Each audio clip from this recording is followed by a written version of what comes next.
There is a moment often quiet, often overlooked when you realize that the life you are living today is not the life you consciously chose. It is the life built from thousands of small decisions made on autopilot. You wake up, move through your day, fall asleep, and suddenly years have passed. Not because time was cruel, but because awareness was absent. What if this very moment right now is not just another day, but a turning point? What if everything you have been waiting for does not begin someday, but begins the instant you decide to see today differently? The truth may feel unsettling at first, but once you hear it, you may never look at your life the same way again. If this message speaks to you, please subscribe to the channel Buddhism in Every Moment. Your support helps us continue creating meaningful videos that inspire awareness, growth, and real inner change. Stay with us and begin again one mindful moment at a time. Every morning arrives quietly. No announcement, no guarantee, no promise that today will be different from yesterday. And yet, hidden inside each morning is something most people never notice: a doorway. Many wake up and step straight into habit. The same thoughts, the same reactions, the same emotional weight carried from the day before. The body moves forward, but the mind is already behind, replaying conversations, regretting choices, bracing for what might go wrong. Life becomes a loop, not because nothing changes, but because nothing is met consciously. This is how days begin to blur, weeks pass unnoticed, years move quietly through our hands. Not because we were lazy or careless, but because no one taught us that today itself is powerful. In Buddhist wisdom, a day is not a continuation. It is a reset, not a dramatic one, not a magical one, but a real one. Every morning, you are not the same person you were yesterday. Your breath is new. Your nervous system has rested. The moment in front of you has never existed before and will never exist again. Yet most people step into it half awake. They treat today as something to get through, instead of something to enter. They wait for motivation, clarity, or a sign, while the opportunity quietly stands open. The truth is uncomfortable. Nothing is stopping change from happening today, except the belief that today is just another day. But today is not ordinary. It only feels ordinary because you've lived it unconsciously so many times before. Becoming a better version of yourself does not begin with a plan, a breakthrough, or a major decision. It begins with how you meet this day. Do you rush into it, already behind? Do you carry yesterday's mistakes like a sentence you must serve again? Do you assume that who you were yesterday is who you must be today? This assumption is where transformation quietly dies. Buddhist teaching reminds us of something radical in its simplicity. You are not bound to who you were. You are shaped by what you practice now. Each morning offers a small but profound choice. Not the choice to reinvent your life, but the choice to show up 1 degree more aware. To notice your breath before reaching for your phone. To pause before reacting. To speak 1 sentence more honestly. To carry 1 less resentment forward. These choices do not look impressive. They will not be applauded. But they are how lives change. Most people wait for the right time to become better, when things calm down, when they feel ready, when the past finally loosens its grip. But the right time has never been in the future. It has always been now, disguised as an ordinary day. Today does not ask you to be perfect. It does not demand that you erase your past or solve your entire life. It only asks 1 thing: will you enter this day consciously, or will you let it pass unnoticed like so many before it? Every morning is a doorway. Some walk past it without seeing it. Some stand before it, unsure. And some quietly, without drama, step through. This is where becoming begins. Not tomorrow, not someday, but here, in the way you meet this moment. And once you truly see that, Today is never just another day again.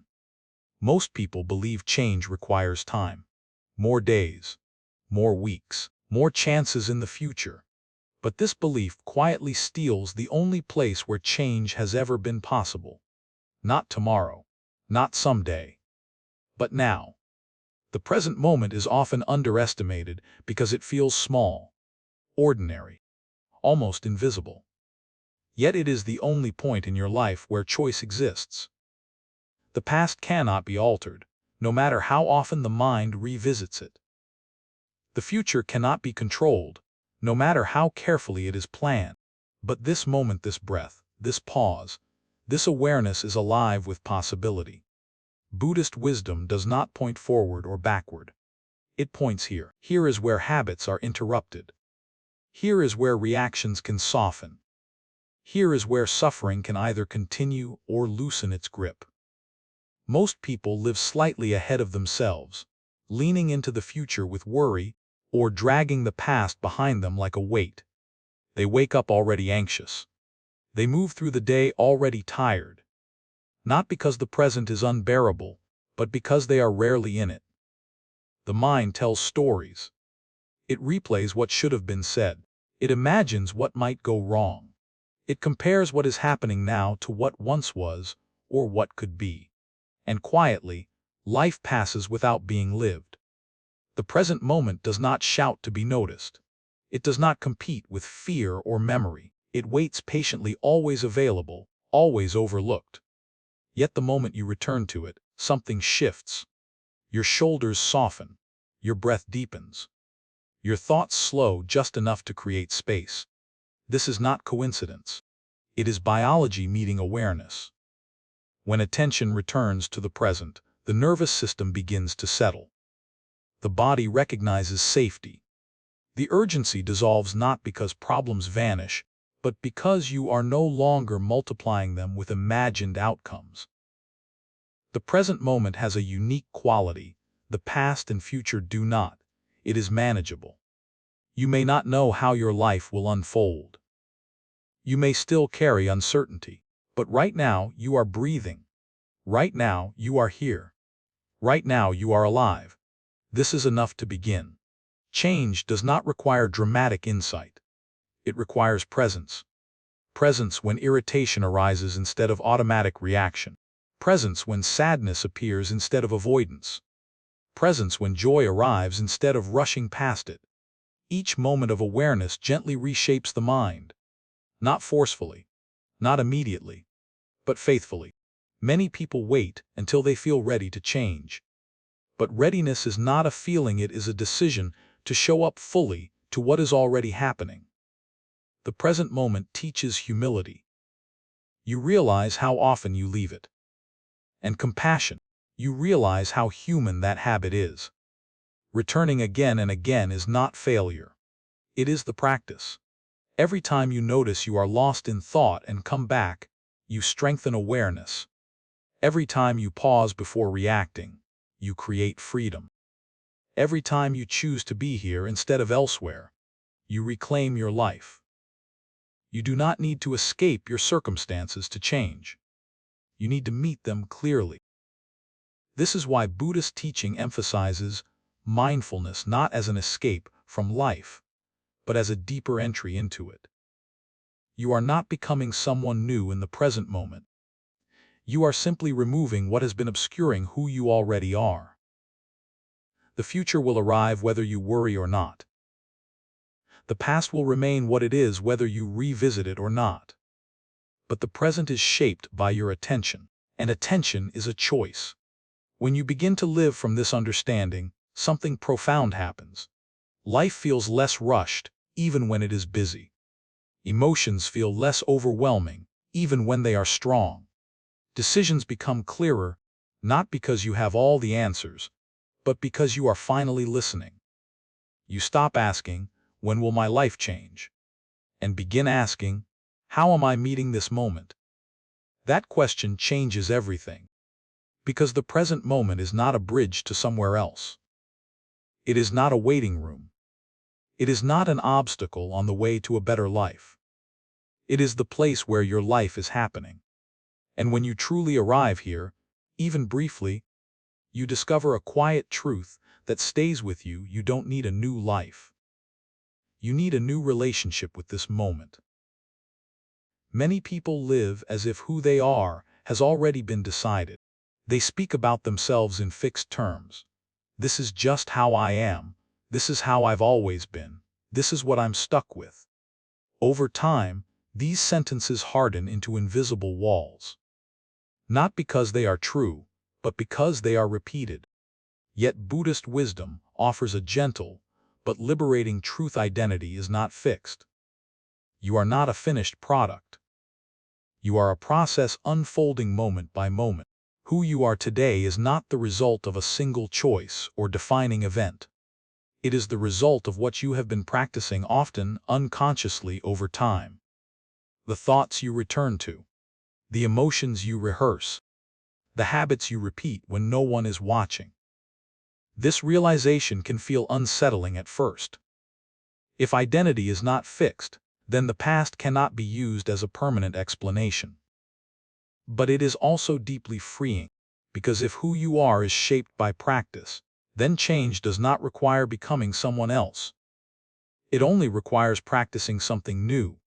You are not your impatience. You are practicing impatience. You are not your fear. You are practicing fear. You are not your self-doubt. You are practicing listening to it, and anything that is practiced can be practiced differently. This does not mean change is instant or effortless. Patterns exist for a reason. They were formed to protect you, to help you cope, to get you through moments when you didn't yet have other tools. But protection can turn into limitation when it goes unquestioned. Becoming is not about rejecting who you have been. It is about understanding how you arrived here. Every day, life invites you into a quiet rehearsal. You rehearse how you speak to yourself. You rehearse how you respond under pressure. You rehearse how you treat discomfort, whether you meet it with awareness or escape it with distraction. Over time, these rehearsals become character. But character is not destiny. It is momentum. And momentum can change direction not all at once, but gently, intentionally, through repetition. The mistake many people make is believing they must overhaul their entire identity to grow. That belief alone can paralyze them. They wait for confidence before acting. They wait for motivation before beginning. They wait to feel like a different person before choosing differently. But identity does not lead action. Action leads identity. You do not wait to feel calm before practicing calm responses. You do not wait to feel disciplined before practicing consistency. You do not wait to feel compassionate before practicing kindness. You practice first. The feeling follows. Becoming a better version of yourself does not mean erasing the past. It means no longer allowing past patterns to dictate present choices. Each conscious action, no matter how small, interrupts an old story. Choosing patience once does not make you patient. Choosing patience repeatedly does. Choosing awareness once does not make you mindful. Choosing awareness repeatedly does. In this way, becoming happens quietly. There is no announcement, no sudden shift others can point to. But inside, something is changing. The inner landscape softens. The mind becomes less rigid. The heart gains room to breathe. You begin to notice that you are not trapped inside who you were yesterday. You are participating in who you are becoming today. This perspective removes both blame and pressure. You stop shaming yourself for past behaviors, because you understand they were practiced under different conditions. And you stop demanding perfection, because you understand growth is cumulative. What matters most is not who you believe you are, but what you are practicing right now. Right now, you are rehearsing something. Attention or distraction. Kindness or criticism. Presence or avoidance. Each moment is shaping the next. And this is where hope becomes practical. You don't need to discover your true self in some dramatic revelation. You are revealing yourself through what you choose to practice, moment by moment. Becoming is not a future event. It is happening now. With each conscious choice, you loosen the grip of old identities and step into a quieter, more honest truth. You are not fixed, not finished, not confined by who you used to be. You are becoming whether you realize it or not. And when you begin to practice with awareness, you begin to become with intention. Most people believe their lives will change someday, when motivation finally arrives, when circumstances improve, when they feel ready. They imagine transformation as something dramatic, sudden, and unmistakable. But real change almost never announces itself that way. It happens quietly. So quietly that many people miss it. Life does not shift because of one powerful decision. It shifts because of hundreds of small ones made when no one is watching. The tone of a single thought, the way you respond to irritation, the choice to pause instead of rush. These moments seem insignificant, yet they are the true architects of who you become. Buddhist wisdom has always understood this. It does not glorify extremes. It honors consistency. It recognizes that the mind is shaped not by what we intend, but by what we repeat. You do not become wiser by understanding everything. You become wiser by choosing awareness, one ordinary moment at a time. Most people overlook small choices because they don't feel important enough. They tell themselves, this one moment doesn't matter. But life is not changed by moments in isolation. It is changed by patterns. One small choice may not alter your direction, but repeated daily, it becomes a path. Choosing to breathe instead of react once may feel trivial. Choosing it again tomorrow builds steadiness. Choosing it again and again reshapes your nervous system. Eventually, calm stops being something you chase and becomes something you practice. This is the quiet way life changes. There is a misunderstanding that growth must be uncomfortable to be real. That discipline must feel harsh. That transformation must hurt. But effort without compassion burns people out. Change rooted in punishment never lasts. The deepest shifts happen when discipline becomes an act of care. When you choose to go to bed earlier, not because you're weak, but because your body deserves rest. When you stop a harmful habit, not because you hate yourself, but because you value your future. When you slow down your speech, not to appear calm, but to remain connected. These choices are not loud. They do not create instant results. But they create trust between you and yourself. Many people break that trust daily by making promises they cannot keep. They set unrealistic expectations, fail to meet them, and then conclude that they are the problem. This cycle erodes self-respect. Small choices restore it. When you commit to something gentle and follow through 5 minutes of stillness, one honest breath, one mindful pause, you send a powerful message inward: I can rely on myself. Transformation is built on that message. Consistency matters more than intensity.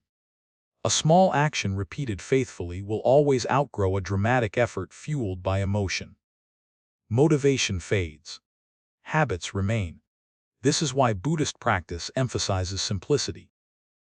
It understands the human mind well enough to know that pressure creates resistance, but gentleness invites cooperation. You don't need to overhaul your life to move forward. You need to choose one thing you can do today without resentment. One practice that feels sustainable. One step that respects where you are. Life changes not when you demand more from yourself, but when you stop asking yourself to be someone you are not yet ready to be. Each small choice is a vote. A vote for patience. A vote for clarity. A vote for the kind of person you are becoming. Over time, these votes add up. The inner environment shifts. What once required effort begins to feel natural. Reactions soften. Awareness strengthens. The struggle becomes lighter not because life got easier, but because you stopped fighting yourself. This is the paradox of transformation. The quieter the change, the deeper it goes. When you stop waiting for the big moment and begin honoring the small ones, you realize something profound. Life has been offering you opportunities to grow every single day. They were just too ordinary to notice. And yet, these ordinary moments are where everything changes. Not all at once. Not dramatically. But steadily, honestly, and in a way that lasts. This is how becoming truly happens, through small choices made with care, repeated until they quietly reshape your life from the inside out. There is a quiet pain many people carry that rarely gets named. It is not the pain of what happened, but the pain of how relentlessly they punish themselves for it. Mistakes become verdicts. Regrets turn into identities. The past becomes a courtroom where you are both the accused and the judge, replaying evidence that can never be changed. This is where responsibility becomes distorted. Instead of empowering you, it crushes you. Instead of guiding you forward, it chains you to yesterday. Buddhist wisdom draws a clear, compassionate line that most people were never taught to see. Responsibility is not the same as self-blame. Self-blame says, I am bad because this happened. Responsibility says, this happened, and now I choose how to respond. One destroys, the other liberates. Many people believe that being hard on themselves is a sign of maturity. That guilt proves accountability. That punishment prevents repetition.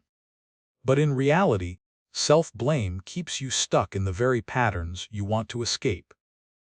When you shame yourself, the nervous system contracts. When the nervous system contracts, awareness shrinks. When awareness shrinks, you lose the capacity to choose differently. Growth does not happen in a state of inner violence. Responsibility without compassion becomes a sentence. Responsibility with compassion becomes a path. You are not required to deny your role in what happened, but you are also not required to destroy yourself in order to learn. Buddhist teaching invites a more honest question than who is at fault. It asks, what can be understood here? Understanding opens the door to change. Blame slams it shut. There is a profound difference between seeing clearly and judging harshly. Seeing clearly acknowledges causes and conditions. It recognizes that choices are always made within limits of awareness, emotional capacity, timing, and support. You did not act with today's wisdom in yesterday's circumstances. You acted with what you had then. This does not excuse harm. It contextualizes it. And context is what allows healing to begin. When you take responsibility without self-blame, you stop rehearsing punishment and start practicing learning. You ask better questions. Not what's wrong with me, but what was I trying to protect? Not why do I always fail, but what pattern is asking to be understood? These questions change everything. They shift your relationship with the past from hostility to insight. They turn memory into teacher instead of tormentor. Many people carry a heavy illusion that if they stop blaming themselves, they will stop caring. That compassion will make them careless. But compassion does not remove responsibility, it sustains it. Only a mind that feels safe can change deeply. Only a heart that is not under attack can open. This is why self-blame is so exhausting. It demands endless energy but produces no growth. It keeps you circling the same regret instead of stepping forward. Responsibility, when grounded in awareness, is quiet. It does not shout. It does not rehearse old scenes. It looks forward. It says, I see what happened. I see my part. And I choose to move differently now. That choice is powerful. It does not require punishment to be sincere. It does not require suffering to be real. In fact, the more gently you hold yourself, the more honestly you can face your behavior. When shame is removed, clarity arrives. When fear is softened, insight deepens. You begin to see patterns instead of personal failures. You recognize habits instead of flaws. You notice moments where awareness was absent, and you understand why. From that understanding, responsibility becomes practical. You set boundaries. You make amends where possible. You adjust behavior. You practice differently. And then you let the rest go. The past does not need to be relived in order to be honored. It needs to be integrated. There is a deep relief in realizing that accountability does not require self-destruction, that you can acknowledge mistakes without becoming them, that you can grow without carrying a lifelong debt of guilt. This relief creates momentum. When you stop punishing yourself, energy returns. When energy returns, presence becomes possible. When presence becomes possible, real change begins. Buddhist wisdom does not ask you to forget the past. It asks you to stop living there. Responsibility is about now. What you do with this moment. How you respond today. How you treat yourself as you learn. You are not meant to drag your worst moments behind you as proof of growth. You are meant to let them refine you. Responsibility without self-blame teaches you to stand upright in your life, not defensive, not collapsed, but honest, steady, and open. It allows you to say, I see what happened. I take responsibility. And I refuse to keep hurting myself in order to prove that I care.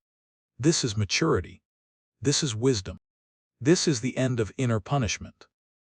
And from this place of clarity, without cruelty, you finally have the strength to become who you are capable of being. Not because you are afraid of repeating the past, but because you are ready to live differently now. Most people were never taught how to feel. They were taught how to manage appearances, suppress reactions, and move on quickly. Emotions became something to control, hide, or overcome rather than something to understand. So when feelings arise, they often arrive with confusion and fear. Anger feels dangerous. Sadness feels weak. Anxiety feels like failure.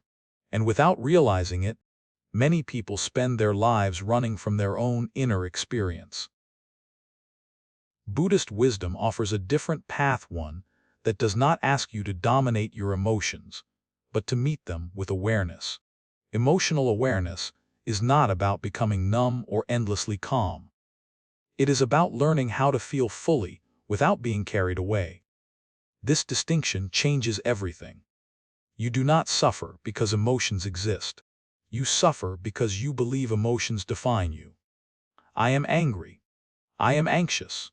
I am broken. These statements feel true in the moment, but they quietly turn temporary states into permanent identities. Emotional awareness gently loosens this grip. It teaches you to say instead, anger is here. Anxiety is present. Sadness has arisen. This small shift creates space, and in that space, freedom begins. Emotions are not commands. They are signals, messages arising from the body and mind, shaped by past experiences, unmet needs, and present conditions. When you observe them without judgment, they begin to change naturally. Suppressed emotions do not disappear. They wait. They lodge themselves in the body, in tension, fatigue, and chronic stress. They surface later as irritability, numbness, or sudden overwhelm. Emotional awareness prevents this buildup by allowing emotions to move through rather than remain trapped. Feeling fully does not mean acting impulsively. Awareness creates a pause, a moment where you can choose your response instead of reacting automatically. That pause is powerful. In it, you notice the heat of anger without striking out. You feel sadness without collapsing into it. You experience fear without letting it dictate your decisions. This is emotional maturity, not emotional control. Many people believe they must fix their emotions. But emotions do not need fixing. They need permission. Permission to arise, permission to be felt, permission to pass. When emotions are allowed, they soften. When they are resisted, they intensify. This is not theory. It is lived experience. Have you noticed how a feeling often loses its power when you stop arguing with it? How naming an emotion, simply acknowledging it, can bring immediate relief. That relief comes from alignment. The inner conflict ends. You are no longer fighting yourself. Emotional awareness also teaches humility. You begin to see how often reactions are not choices, but habits. You recognize patterns formed long before awareness entered the picture. And instead of judging yourself, you begin to understand. Understanding replaces shame. Curiosity replaces fear. You ask, what is this feeling asking for? Not, how do I get rid of it? Sometimes emotions point to boundaries that need to be honored. Sometimes they reveal exhaustion that needs rest. Sometimes they reflect old wounds asking for gentleness. Awareness listens. You also begin to see that emotions are impermanent. Even the strongest feeling rises, peaks, and fades if you do not cling to it. This insight changes your relationship with pain. You stop believing that discomfort will last forever. You learn to ride the wave instead of drowning in it. This does not make life painless. It makes life honest. Emotional awareness allows joy to be felt more deeply as well. When you are not bracing against pain, you stop bracing against pleasure. Gratitude becomes richer. Presence becomes sweeter. You experience life more fully, not selectively. Living this way requires courage. It asks you to stay present with discomfort instead of escaping it, but it also rewards you with resilience. Each time you feel without losing yourself, you strengthen trust in your own capacity. You realize, I can feel this. I can stay here. I can respond wisely. That realization builds inner stability no external circumstance can provide. Emotional awareness is not about becoming someone who never feels shaken. It is about becoming someone who can feel deeply without being undone. You stop fearing your inner world. You stop labeling emotions as enemies. You stop abandoning yourself when things get intense. And in that shift, something profound happens. You become emotionally free, not because emotions disappear, but because they no longer own you. This is the quiet strength of awareness. It allows you to feel fully and remain whole. And from that wholeness, a better way of living naturally unfolds. Many people hear the word discipline and immediately feel tension. They associate it with pressure, rigidity, and the constant demand to push harder. Discipline, in this sense, feels like another voice telling them they are not doing enough, not becoming fast enough, not improving quickly enough. But Buddhist wisdom speaks of a very different kind of discipline. Not discipline born from fear or self-criticism, but discipline born from devotion. Devotion to awareness. Devotion to clarity. Devotion to the life you are quietly shaping through your daily actions. True discipline is not about forcing yourself to become someone else. It is about choosing consciously, instead of reacting automatically. Most of life is lived in reaction. Reaction to emotions. Reaction to stress. Reaction to expectations. Reaction to old habits that feel familiar, even when they no longer serve you. Reaction is easy because it requires no pause, no presence, no responsibility. Discipline begins in the pause. That brief moment between impulse and action, between feeling and responding, between habit and choice. In that pause, you reclaim your freedom. This is why Buddhist practice does not demand extreme effort. It invites steady attention. It asks you to notice when you are about to act unconsciously and to gently interrupt that momentum. Discipline, at its core, is the ability to stop long enough to ask, is this how I want to show up right now? You don't need perfect willpower to live this way. You need awareness. Awareness turns discipline into something humane and sustainable. Without awareness, discipline becomes punishment. With awareness, it becomes care. Each day offers countless moments for this practice. The choice to speak slowly instead of reacting sharply. the choice to rest instead of pushing through exhaustion, the choice to begin again when the mind wanders, the choice to return to your breath when tension rises. These choices may look small, but they are acts of alignment. When discipline is practiced daily in gentle ways, it becomes a form of spiritual training. Not in a religious sense, but in the sense of shaping your inner life. You are training your attention, training your responses, training your relationship with discomfort. This training does not demand perfection. It expects inconsistency. What matters is not how often you lose awareness, but how often you return. Returning is discipline. Many people abandon discipline because they equate it with control. They try to force themselves into rigid routines, fail to maintain them, and then conclude that discipline is not for them. But discipline is not rigidity. It is relationship. A relationship with your future self. A relationship with your values. A relationship with the kind of life you want to live. When you choose discipline as devotion, you stop asking, "What should I force myself to do?" You begin asking, "What would support my well-being right now?" This shift is profound. Discipline no longer feels like restriction. It feels like protection. Protection from unnecessary suffering. Protection from impulsive choices you later regret. Protection from drifting away from what matters most. Daily discipline also builds trust. Each time you follow through on a small commitment, one mindful breath, one moment of silence, one conscious response, you strengthen trust in yourself. That trust becomes a foundation for deeper change. You stop relying on motivation, which comes and goes. You begin relying on consistency, which endures. Buddhist wisdom understands that transformation happens through repetition. What you practice becomes familiar. What becomes familiar becomes effortless.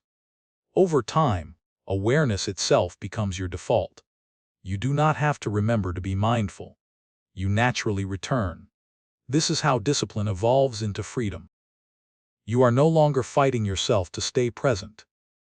You are no longer negotiating with your habits. You are simply living in alignment with your values. Daily discipline does not remove struggle from life. It changes how you meet it. Instead of being swept away, you stand steady. Instead of reacting, you respond. Instead of losing yourself, you remain connected. And gradually, almost without noticing, your life begins to reflect this inner steadiness. Relationships feel calmer.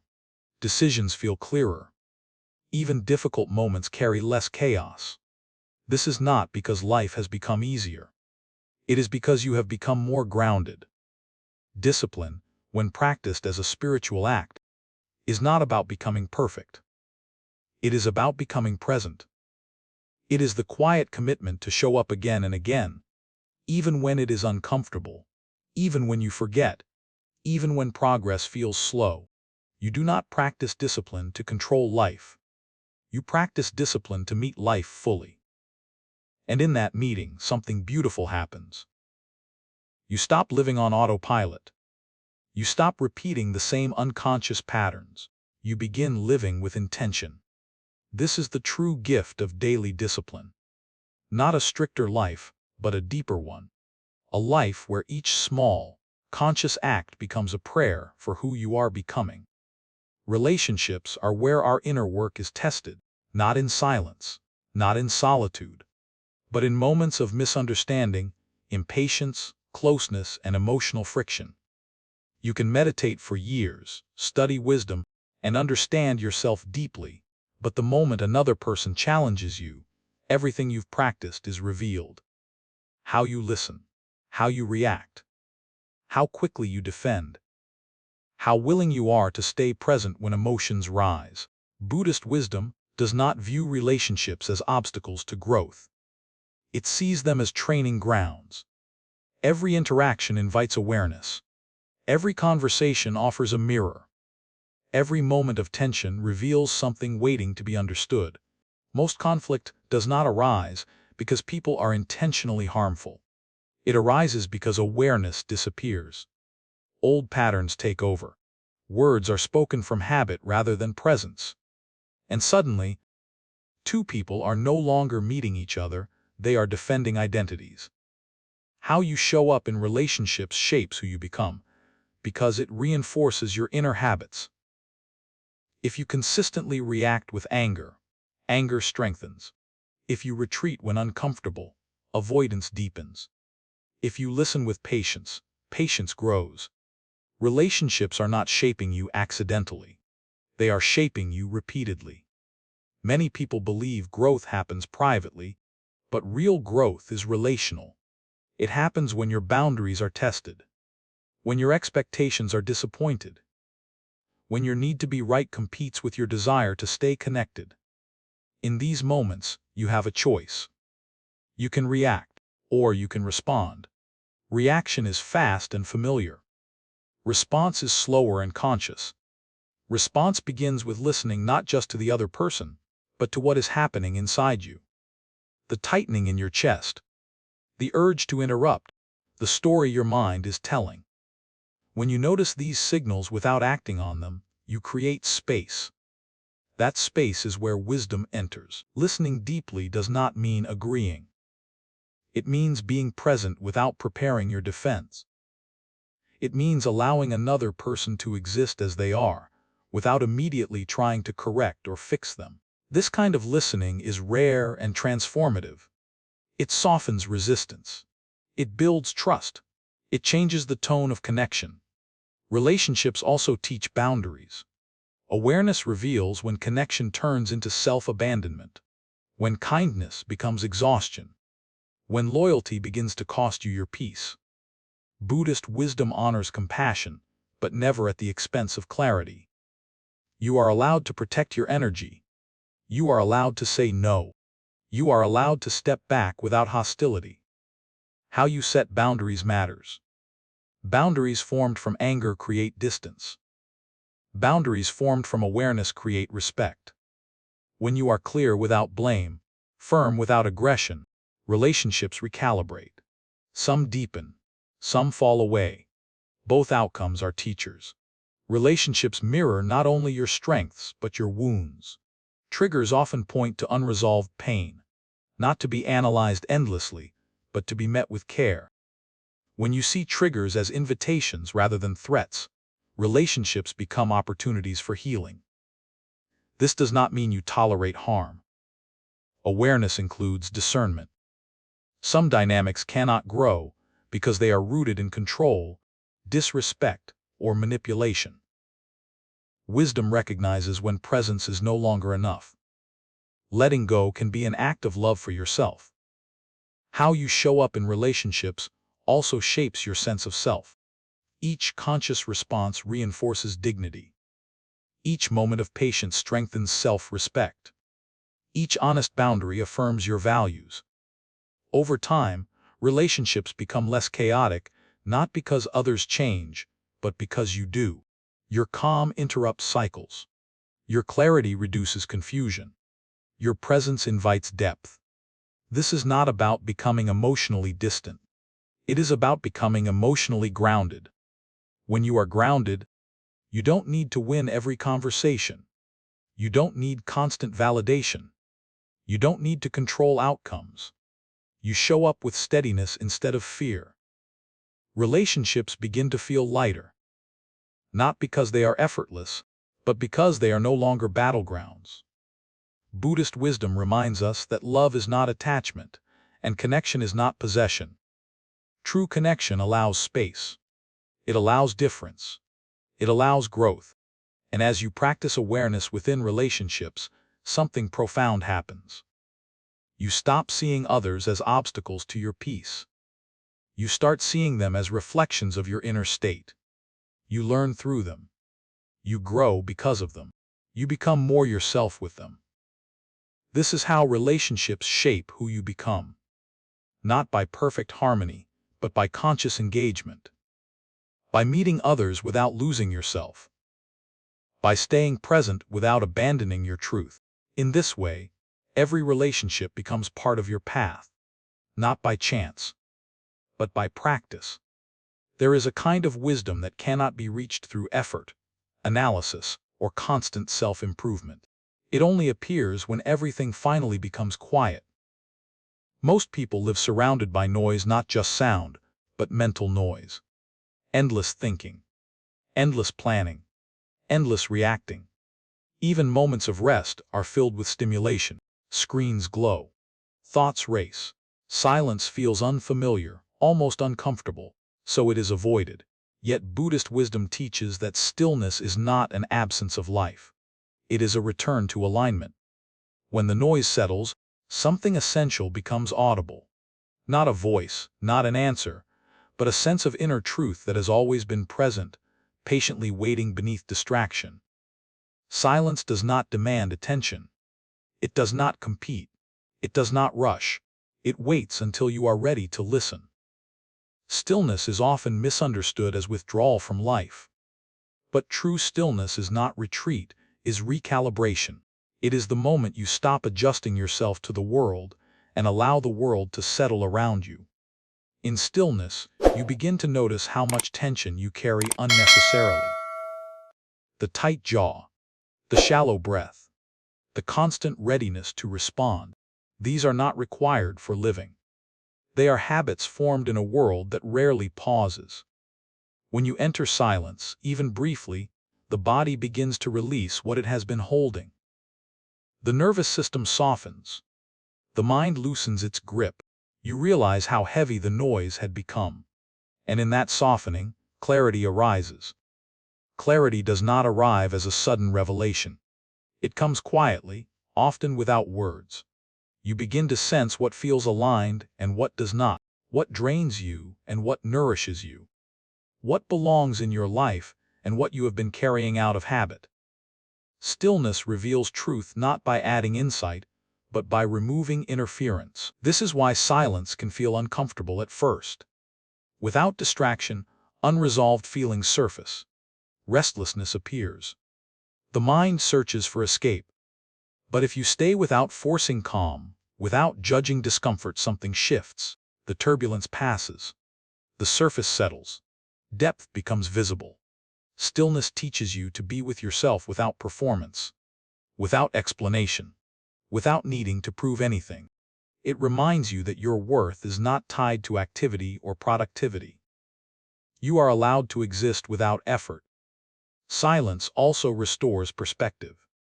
When the mind is constantly engaged, everything feels urgent. Every thought demands attention. Every emotion feels absolute. Stillness returns proportion. You begin to see thoughts as thoughts, not commands. Feelings as movements, not identities. From this perspective, life becomes less overwhelming. You stop rushing toward the next thing. You stop escaping the present one. You stop needing certainty to feel grounded. Inner alignment grows naturally from this state. When you are still, your actions begin to come from a deeper place. Choices feel less reactive and more intentional. You move with clarity rather than compulsion. This alignment does not make life predictable. It makes it honest. You notice when something no longer fits. You sense when a boundary is needed. You feel when it is time to rest, to speak, or to let go.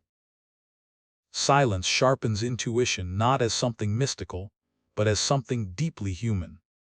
It is the intelligence of the body and mind, working together without interruption. Stillness does not require isolation.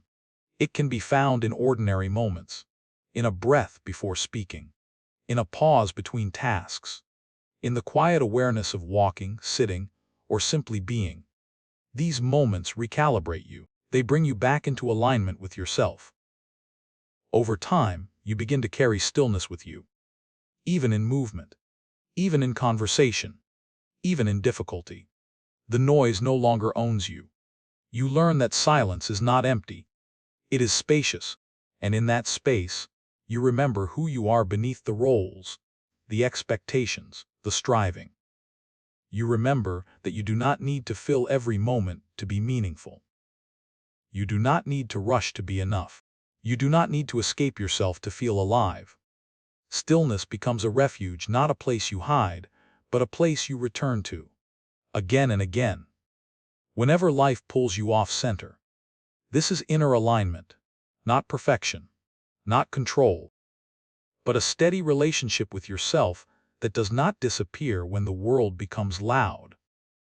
And when you learn to rest in that alignment, even briefly, you carry something priceless back into your life: clarity without force, peace without withdrawal, and a quiet confidence that you are exactly where you need to be. Not because everything is settled, but because you are. There is a quiet truth waiting at the end of this journey, one that does not demand agreement or belief, only honesty. Becoming a better version of yourself is not a destination you arrive at someday. It is a decision you make again and again, often in moments so ordinary they barely register. Life does not change because you finally understand everything. It changes because you begin to live differently, one moment at a time. Most people wait. They wait for clarity. They wait for confidence. They wait for the past to loosen its grip, or the future to feel less uncertain. They wait for a version of themselves that feels ready, strong, and unafraid. And while they wait, today passes. Buddhist wisdom gently interrupts this habit. It does not promise a perfect future. It does not offer escape from difficulty. Instead, it offers something far more grounded: the ability to begin again, right where you are. Beginning again does not mean erasing what came before. It means refusing to let yesterday dictate how you meet today. It means understanding that awareness is always available, no matter how many times you've drifted away from it. You may still feel uncertain. You may still carry regret. You may still not know exactly where your life is going. And still, you can begin. Beginning again might look like pausing before reacting. It might look like choosing honesty over habit. It might look like setting a boundary you've been avoiding. It might look like resting when your old patterns tell you to push. These moments do not feel heroic. They feel quiet, almost insignificant. But they are not small.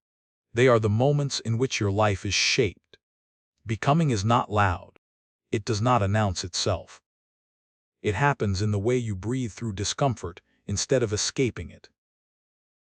In the way you speak to yourself when no one else is listening.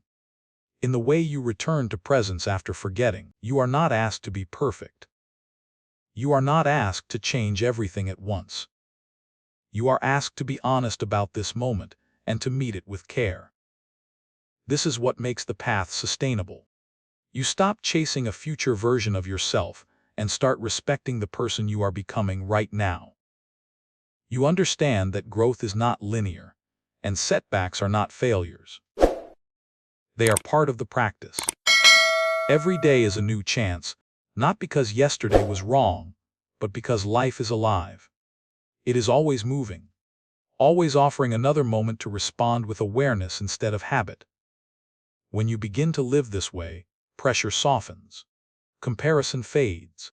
You stop measuring your worth by how fast you change and start valuing how consciously you live. You realize that the question was never, "How do I become better?"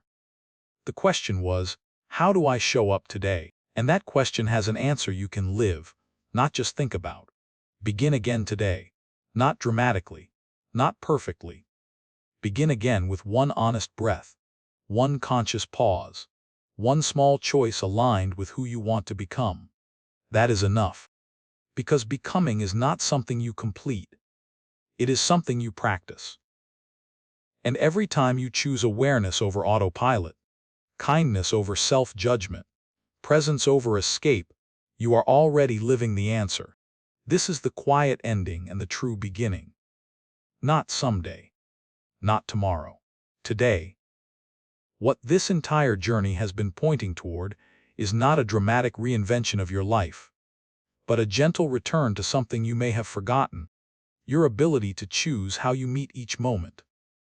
Becoming a better version of yourself is not about erasing the past, fixing every flaw, or reaching a perfect state of calm.